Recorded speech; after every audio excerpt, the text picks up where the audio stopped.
Good evening, everyone. Welcome to My Startup TV Africa, a show that showcases entrepreneurship across this dynamic continent. I'm your host, Jayshree, bringing you this show from the beautiful Dar es Salaam city in East Africa's Tanzania.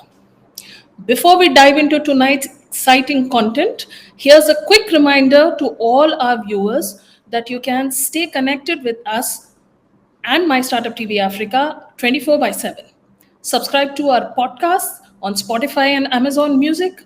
Visit our website www.mystartuptv.in for exclusive content. Download our app from the Google Play Store and follow us on all your favorite social media platforms, including YouTube, Twitter, Facebook, Instagram, and LinkedIn. We are constantly churning out inspiring stories and insights for the entrepreneur in you. So now let's get you up to speed on the hottest startup news from the week. This week, the most exciting headline is that Ian Aboyeji, a legendary African entrepreneur, recently launched Accelerate Africa, a program designed to catapult promising early stage startups across the continent. This initiative is a major step in nurturing the next generation of African tech leaders. It aims to be the Y Combinator of Africa. For those who don't know, Y Combinator is a highly admired accelerator program in the US. Accelerate Africa focuses on early stage ventures across Africa, offering mentorship, funding, access to networks to propel their growth. The inaugural cohort has selected 10 startups from various sectors, including fintech and logistics, demonstrating the program's broad outreach. This is a promising development for nurturing the next level of enterprising African tech companies. So moving to the next news, this is from Ethiopia. Ethiopia's booming startup scene is taking the center stage this week with the first ever Ethiopian Startup Awards, which will be held next week in Addis Ababa, which is the capital of Ethiopia. This event recognizes and celebrates the country's most innovative startups, highlighting entrepreneurship's growing significance in the country's economic landscape. These awards are scheduled to be held from June 3rd and 4th in the city of Addis Ababa, once again, which is the Ethiopian capital. The award ceremony will likely feature workshops and networking opportunities for entrepreneurs, along with a competition to recognize and celebrate the country's most innovative startups. This recognition can significantly boost awardees' visibility and growth prospects. To the next headline, GTEx Africa, the largest technology gathering on the continent, recently hosted 31 African entrepreneurs in Morocco. This event provided a valuable platform for these entrepreneurs to showcase their businesses and connect with potential investors from around the globe. Gaining exposure at such a large-scale event can be instrumental in attracting investment, forging partnerships, and scaling their ventures to a wider market. These connections can propel African startups into the international stage. Now, speaking about scaling ventures on the international stage, it is time to welcome our guest of the evening, a true advocate for African startups, Mr. Mark Ameyo, who manages climate tech portfolios and other responsibilities at Kenya Capital Ventures. And he's joining us from Nairobi, Kenya. Mark, welcome to the show. Thank you so much, Jayshree. It's quite a pleasure to be on this platform this evening. I'm calling from Kenya, Nakuru, Kenya, to be specific.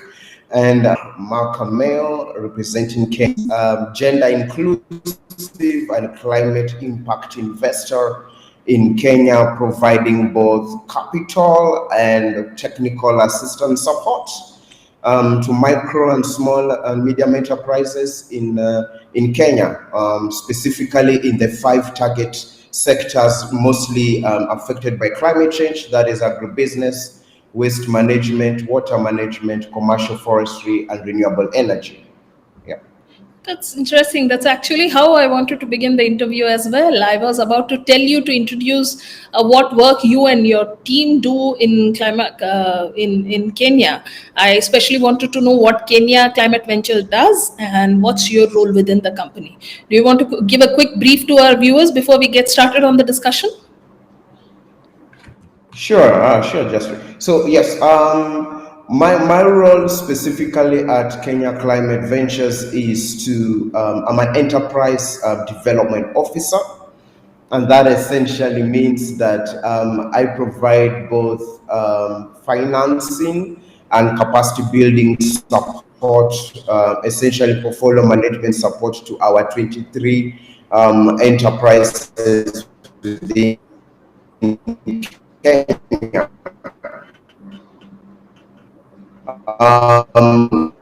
That entails starting from participation that are in the market in terms of the sectors that are interested, and management of these funds altogether till the duration of the contract. And when I mean management, I essentially mean performance management. That essentially means provision of technical assistance and business development support, along with linkages to some of these startups, some of these SMEs with other investors. I also manage a platform that enables the interaction of investors and applicants in the Kenyan market. So this is a real-time web-based platform exclusively owned by KCB that enables our investors in the Kenyan space to interact with portfolio and pipeline companies and be able to provide access to follow-on financing for our portfolio companies. Yeah, thank you. All right. Okay.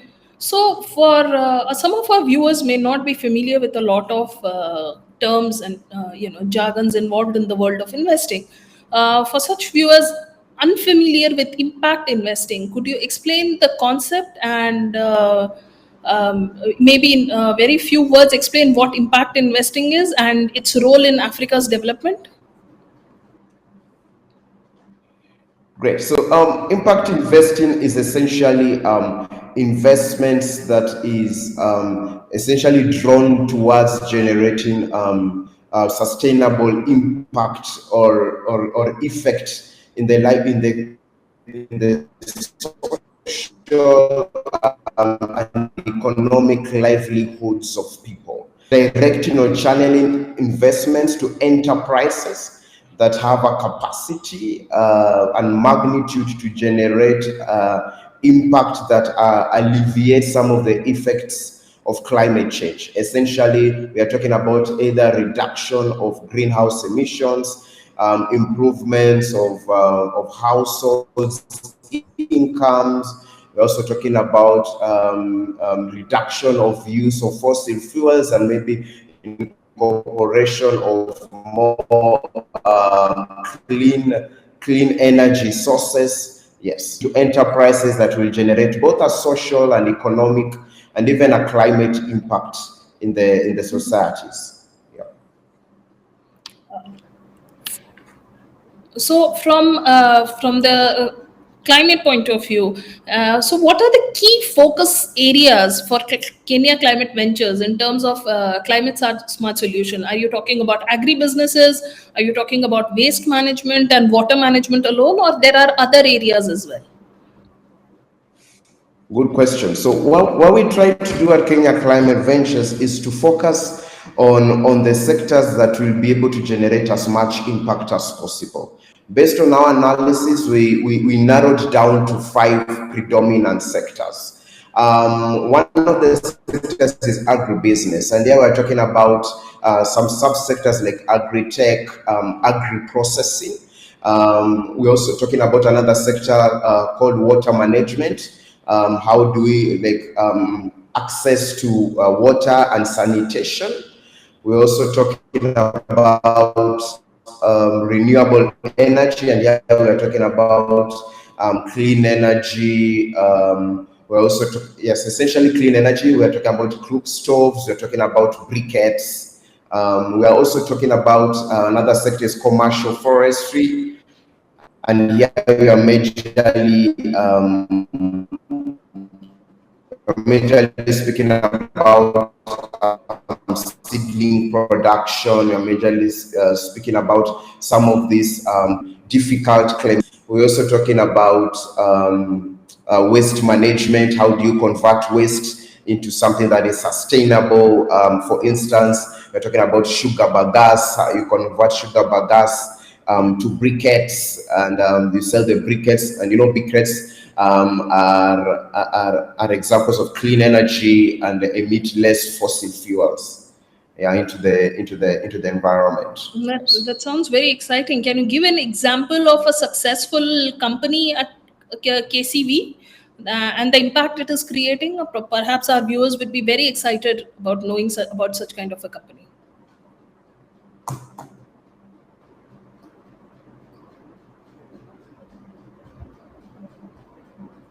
Hello?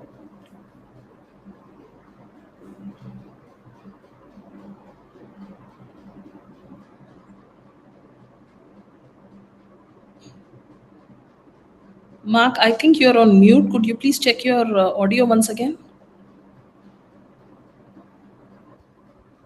Great. Can you hear me now? Apologies. Yeah, no problem. Yeah, perfect. So I was saying I can start off by giving an overview of the impact generated so far by KCV, and then maybe an example of a portfolio company. So far, KCV, we have been able to deploy assets under management of about 4.3 million USD, and we have impacted 4,600 direct and indirect jobs. These are the jobs that our portfolio companies, the 23, have created in the Kenyan market and also beyond. 50,074 households have also been able to access sustainable livelihoods, benefited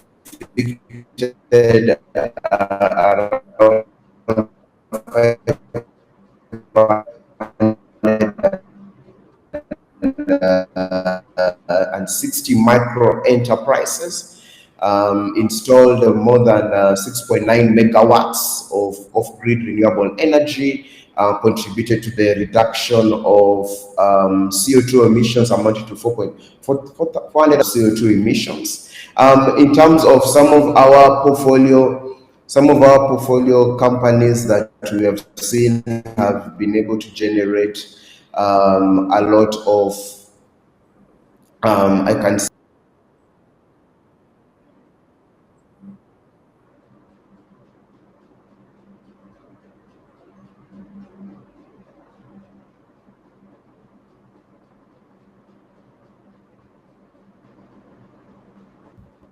impact into the Kenyan market. We can talk of one of our companies that is 100% women owned and led, which is an agro processor and exporter. They aggregate macadamia nuts from smallholder farmers, and then they also sell it to the export market. We're able to put in an investment of debt in 2017.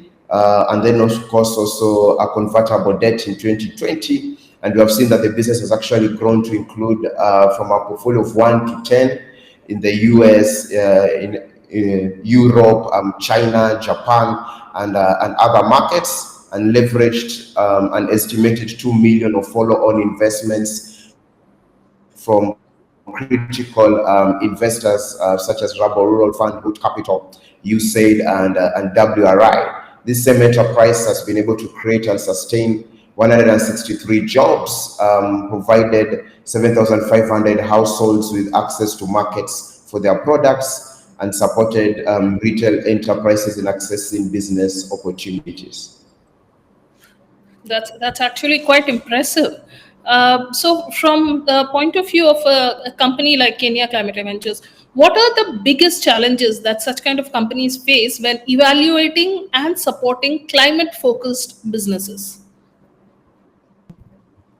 All right, great. That's a very good question. So one of the key challenges that we have actually noticed in some of our enterprises that actually made us to not only offer financing, but to also offer capacity or other technical assistance support, is you find that sometimes in the investment scale, in the investment market, you find an enterprise could have a very good business model. It's validated that it can actually generate as much capital, both commercial and social capital into the market. However, you find that there is a challenge in capacity of some of these enterprises. You'll find that they have weak governance structures, they have weak financial management structures, they don't have adequate sales and marketing or other growth strategies put in place. They might even be having challenges in supply chain. So what we normally do at Kenya Climate Ventures is, over and above the financing that we provide, we also link some of these enterprises and to a great extent the founders and the management with expert technical assistance support.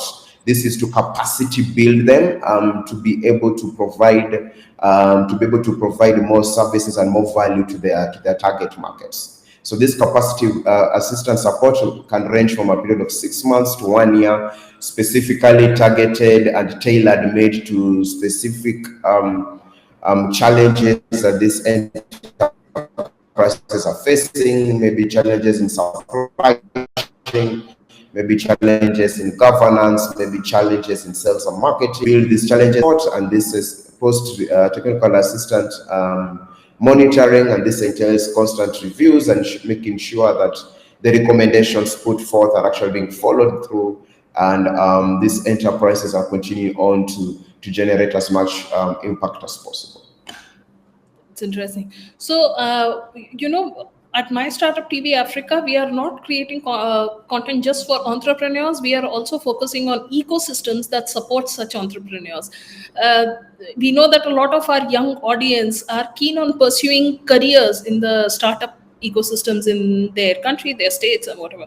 So the profile you have at Kenya Climate Ventures, it is actually quite exciting and it sounds very interesting. So maybe we could spend the next few minutes trying to understand about what your day looks like and what it is to have a career and a profession in the line that you choose. So could you just walk us through your typical day as an enterprise development officer at Kenya Climate Ventures? What are, for example, your key responsibilities? Let's start with something like that. Right.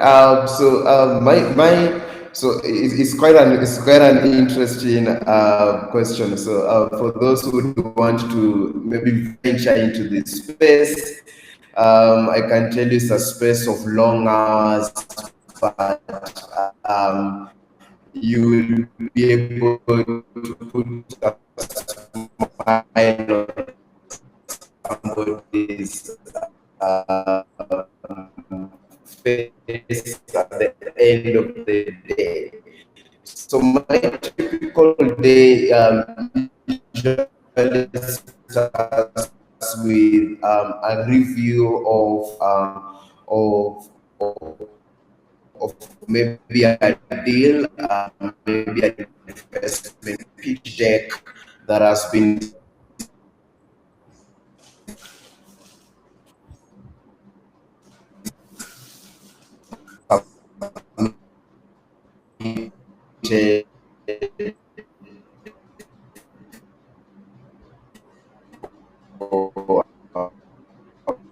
possible evaluation, not only to for investments, but also for access to follow-on, understanding the value proposition, what this entrepreneur wants to actually generate, wants to deploy market.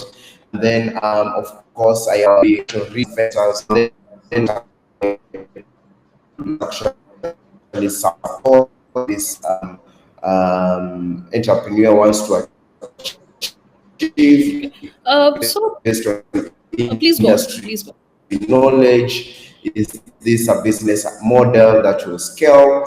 Then, of course, from there, then we start also evaluating what will be the possible capacity needs that this entrepreneur will require.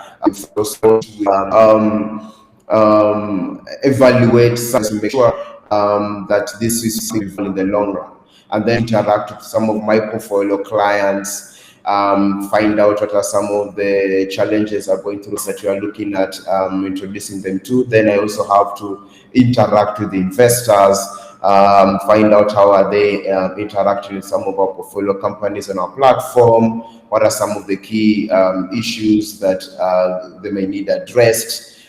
Then maybe towards the end of the day, catch up with your colleagues, trying to understand what are some of the areas that you can provide more support in. Yeah, so this is a very interesting market. And for one to be able to join this market, they must love people, they must love impact, they must want to generate as much impact into the market as possible. They must also love not losing investors' money, because at the end of the day, we also don't want to lose the funds that we have been given to actually deploy. Yeah, That's exciting. So, someone in your position, how do you measure a company's success, the companies that you support, their success? Is it purely financial, or are there any broader metrics? okay, very good question. So yes, so our metrics that we measure performance are on: one, we measure business performance, and this one we're looking at essentially financial. We're looking at revenue growth. We're looking at maybe bidder growth. We're also looking at wage bill, how many jobs have they been able to increase over time during the course of the investment.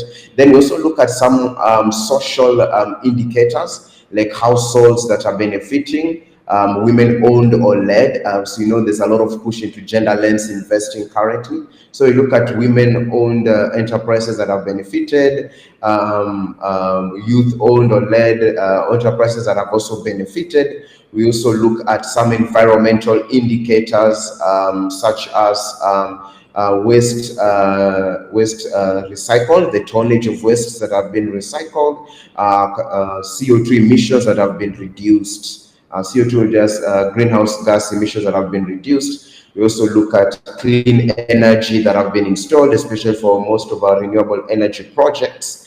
We also look at other factors such as water saved, if there's been water that has been actually been saved, liters of water that have been saved.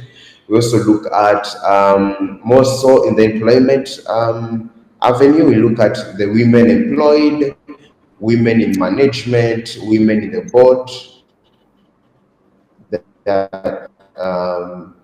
and then what else? Yeah, I think those are pretty much the main indicators. Oh, so gender diversity is an important conversation happening in the startup ecosystem in Kenya, it seems, because you have stressed earlier and even now about how number of women in the workforce, number of women in leadership positions. This is a very interesting takeaway from this discussion. So I had one more question to add to this. I wanted to know that of the so many companies that you manage, I mean, you have a portfolio of so many companies. In your work experience, what do you think is the most important quality in an entrepreneur that will take him or her to the path of success? Like, a startup has a good I read somewhere that a startup has a good future if the entrepreneur is of a good kind. It really all boils down to how the founder is conducting himself or herself. So in your other than that, but this is again read from a book from someone who is actually working on with the startup community day in and day out. What do you think is the most important quality in an entrepreneur?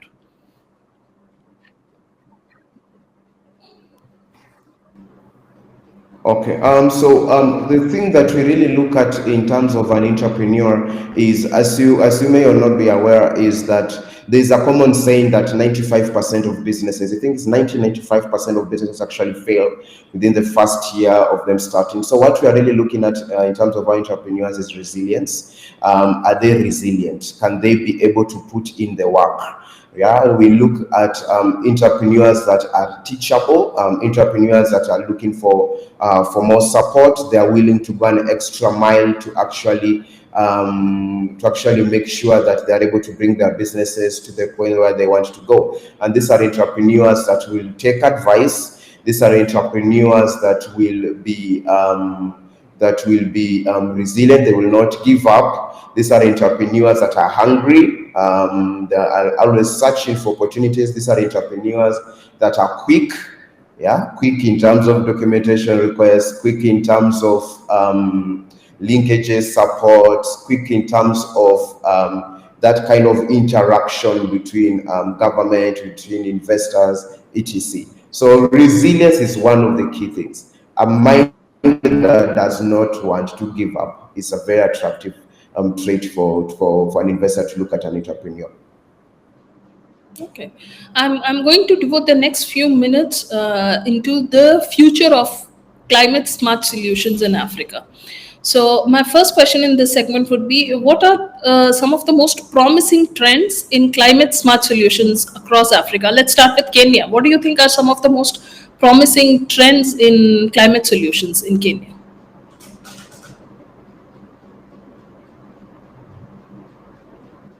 Sorry. Well, I tend to believe that the various opportunities, essentially in Kenya, will be in the area of agri-tech.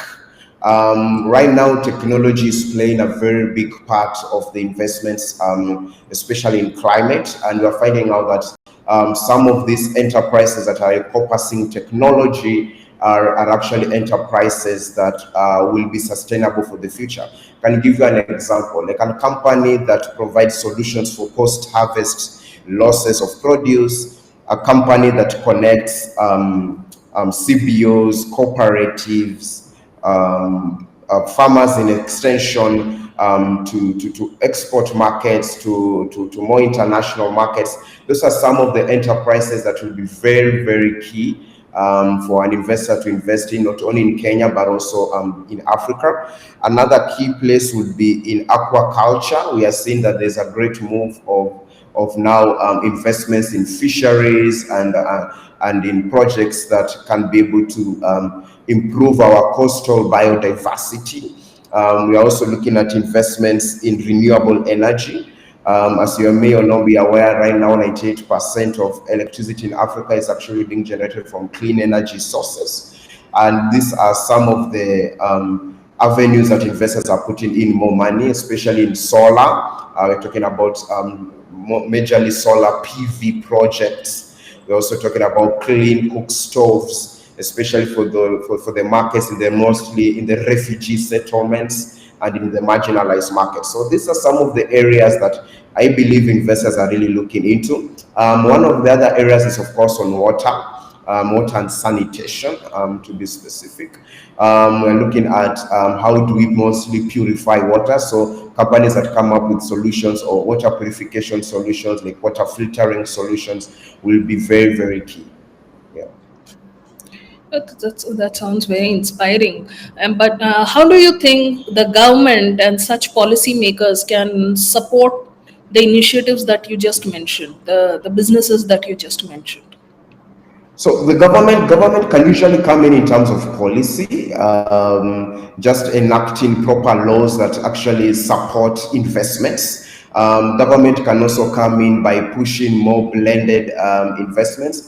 For instance, KCV participated in the recent WASIC conference, that was a water investment conference in Nairobi, and the government was actually very much willing to work with the private sector, being asked the private investments to actually draw in more investments into water through blended mechanism. By blended mechanism, I mean combination of various forms of capital, could be debt, could be equity, convertible debt, together with capacity building support.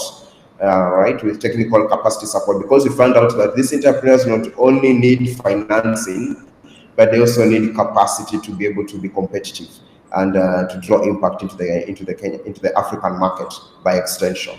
Yeah. So government can come in through push of more blended investments. enacting more laws.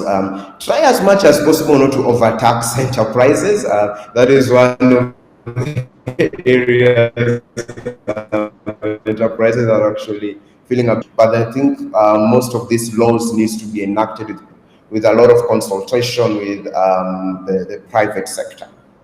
Yeah, okay. Um, Looking ahead, what do you hope for the future of impact investing and its role in tackling climate change? Well, I think the future. I think the future of climate change and climate investments is actually very bright.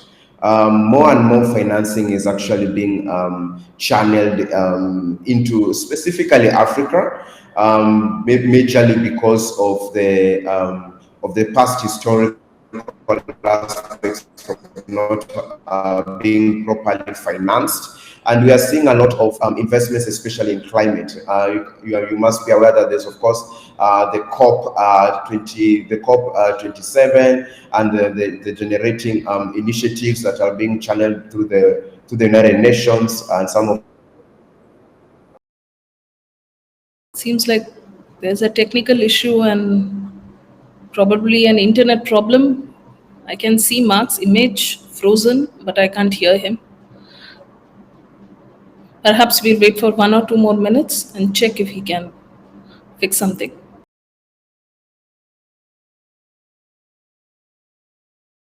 So, viewers, it seems like we have lost Mark from the interview. I think there's a technical snag at the other end, but I think it was by and large a very insightful discussion. Mark gave us some very useful insights into the world of climate tech and impact investing. Now, I wish we could. I could have thanked him on air for sharing his expertise and passion for Africa's entrepreneurial future, but I think this is it. The interview has to be concluded here. But before we bid goodbye to all of you, I have to serve one another quick reminder. Uh, you please do visit our websites, our social media pages, and our different other platforms on the internet, like our podcasts and websites. Starting my for My Startup TV, I have said about it in the beginning of this program that we have podcasts on Amazon, on Spotify. We are on all the prominent social media channels like LinkedIn, Instagram, Twitter, Facebook, and YouTube. Of course, we have our website, and you can also download our app from the Google Play Store. You can access us 24/7. For viewers who just got very interested in climate impact investing, I also encourage all of you to check Mark's company. It's called Kenya Climate Ventures, and their website is at www.kcv.co.ke. So maybe if it will also guide you to their social media channels as well. So this is a wrap on tonight's episode. I thank you all of you for joining us. We have a vibrant community of entrepreneurs and supporters waiting on our website and social media channels. Keep watching My Startup TV. We'll be back next week with even more inspiring stories. Until then, this is Jayshree. On behalf of all my team, have a very pleasant evening. Thank you.